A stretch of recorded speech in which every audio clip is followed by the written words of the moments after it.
देवेंद्र सरिता गंगाधरराव फडणवीस ईश्वर साक्ष शपथ घेतो की कायद्याद्वारे स्थापित झाले आहे अशा भारताच्या संविधानाबद्दल मी खरी श्रद्धा व निष्ठा बाळगेन।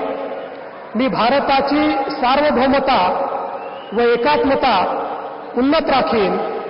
मी महाराष्ट्र राज्याचा मुख्यमंत्री म्हणून माझी कामे निष्ठापूर्वक व सत्सद विवेक बुद्धीने पार पाडेन आणि संविधान व कायदा यानुसार सर्व तऱ्हेच्या लोकांना मी निर्भयपणे व निपक्षपातीपणे तसेच कोणाच्याही विषयी ममत्वभाव किंवा आकस न बाळगता न्याय वागणूक देईन।